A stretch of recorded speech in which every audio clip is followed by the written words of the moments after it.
कपटी मुनि के वचनों को जानकर और उसकी योग्यता को जानकर राजा प्रताप भानु ने अपने को कपटी मुनि के बस में कर और ब्राह्मणों का वर्ण कर लिया। उपरोहित जीवनार बनाई और छरस चार विध जस सुत गाई। माया मैं तेह कीन रसोई व्यंजन बहुगत सकै न कोई। विविध मृगन कर आशीष रांधा तेह मैं विप्र मास चल साधा। कपटी पुरोहित ने यह जीवनार बनाया जो छहों रस और चारों विधान से युक्त था। जिस प्रकार वेदों में कहा गया है कि अपने कपट में रसोई बनाई। राक्षसी माया से बने हुए बहुत से व्यंजनों को कौन गिन सकता है। उस दुष्ट ने अनेक प्रकार के मृगों का मांस पकाया जो ब्राह्मणों के लिए अभक्षित है और उसमें ब्राह्मण का मांस डालकर मिला दिया जो सर्वदा असहाय हो गया, क्योंकि मृग मांस तो कदाचित कोई अवैष्णव पंच भकार सेवी वाम मार्गी खा भी ले, परंतु नर मांस उसमें भी ब्राह्मण मांस तो कोई भी मनुष्य नहीं खा सकता है। भोजन कहे सब विप्र बुलाए और पद बखार सादर बैठाए। परसन जबहि लाग महि पाला वह आकाश बाणी तहि काला। भोजन के लिए सभी ब्राह्मणों को जब राजा प्रताप भानु ने बुलाया, उनके चरण धोकर उनके आदर पूर्वक सात्विक आसनों पर बैठाया, तब राजा प्रताप भानु भोजन परोसने लगे और उसी प्रकार काल के द्वारा की गई आकाशवाणी हुई। विप्र वृंद उठ उठ गृह जाऊ है बड़े हान अन्न जन खाऊ। भयो रसोई भूसर मासु सब दुज उठे मान विश्वासु। हे ब्राह्मण समूह उठ उठ कर चले जाओ, बहुत बड़ी धर्म की हान हो गई है। यहाँ अन्न मत खाओ। ये रसोई में अन्य मांसों के साथ ब्राह्मण मांस भी रसोई में परोसा गया है। आकाशवाणी का विश्वास मानकर सभी ब्राह्मण भोजन छोड़कर उठ गए। भूप विकल मत मोहि भुलानी और भावी बस न आओ मुख बानी। राजा प्रताप भानु व्याकुल हो गया। उसकी बुद्धि मोह के भुलावे में आ गई और होनहार के बस में होने से राजा के मुख से कुछ भी वाणी नहीं निकल रही थी जिससे वो अपनी स्पष्टता या स्पष्ट बात को बता सकें।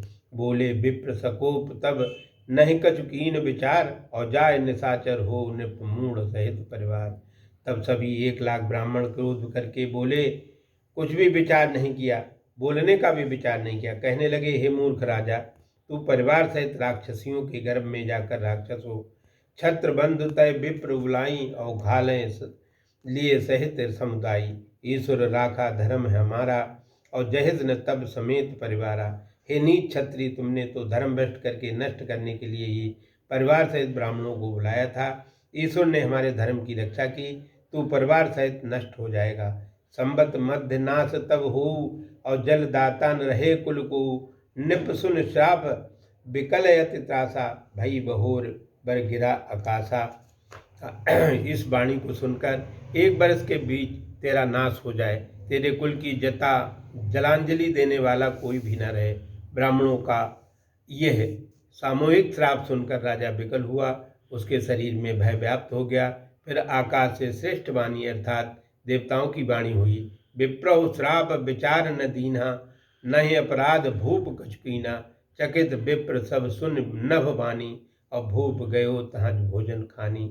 हे ब्राह्मण, आप लोगों ने विचार करके श्राप नहीं दिया। यहाँ राजा प्रताप भानु ने कुछ भी अपराध नहीं किया।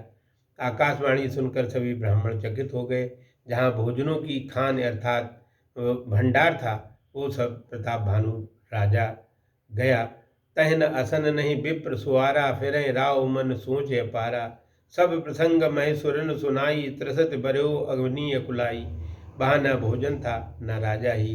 भोजन बनाने वाला पुरोहित ब्राह्मण राजा लौट आया। उसके मन में आशा शोक संपन्न हुआ। ब्राह्मणों को अपने भूल जाने, कपटी मुनि से मिलने और उसके द्वारा अर्जुन के प्रसंगों को सुनाकर व्याकुल होकर भयभीत राजा पृथ्वी पर गिर गिर कर बार बार प्रार्थना करने लगा और कहा, भूपति भावी मिटे नहीं यद्यप न दूषण तोर और किए अन्यता होय नहीं विप्र श्राप यत घोर। हे राजन, ये तुम्हारा कोई दोष नहीं है, फिर भी भवितव्यता नहीं मिटती। जो होना होता है वो तो होता ही रहता है। ब्राह्मणों का शाप अत्यंत भयंकर है, वो झूठा करने से भी झूठा नहीं होगा। अस कह तब मह देव सिधाय समाचार पुर लोगन पाए। सोचें दूषण देवें देही विचरत हंस खाग हे जही। ऐसा कहकर सभी ब्राह्मण चले गए। नगर के लोगों ने समाचार पाया। सभी लोग शोक में रह गए और दैव के दोष दे रहे थे। जिस दैव ने हंस बनाने बनाते कौआ बना दिया, वो पुरोहितें भवन पहुँचाई, असुर तापसें खबर जनाई, तो खल जहें तय पत्र पठाए, सज सज सेन भूप तव आए। पुरोहित को अपने भवन बुलाकर काल के राक्षस के तपस्वी राजा को समाचार दिया। उस दुष्ट राजा ने जहाँ तहाँ पत्र भेजे, अपनी अपनी सेनाएं सजाकर पूर्व में पराजित हुए राजाओं से धा बोलकर हुए प्रतापभान पर आक्रमण कर दिया। घेरन नगर निशान बजाई, विविध भांत नित हुई लड़ाई, जूझे सकल सुबट कर करनी, बंधु समेत पर्यो निपधरनी। राजाओं के नगाड़े बजाकर प्रताप भानु का नगर घेर लिया। नित्य अनेक प्रकार की लड़ाई होने लगी और वीरवर करनी करके लड़कर जूझ गए, अर्थात युद्ध में मारे गए।